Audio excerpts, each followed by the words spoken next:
jamiyatni qadri qimmati ayollarning qadri qimmati bilan o'lchanadi. Agar shunday bo'lsa, bizda na qadr bor, na qimmat bor.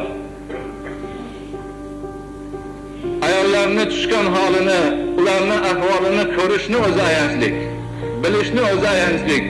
Keksalardan so'ranglar, avvalgi ayollarimiz, onaxonlarimiz, opalarimiz uyda suv qurib qolsa, tugab qolsa, chelagini ko'chani tagiga qo'yib ketsa, birinchi o'tgan odamning majburiyati shuni to'ldirib uyga olib kirib berish ekan. Hozirgi kunda nima bo'lyapti?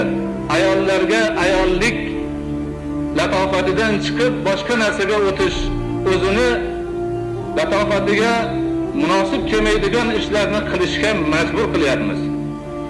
Ayollar 4 ta 5 ta bolasi bilan kolxozda haftada kuyib ketmon chopayotgan paytda bir to'da yoshlarimiz ko'chada tosh tepib bir-biri bilan mushlashib yuribdi.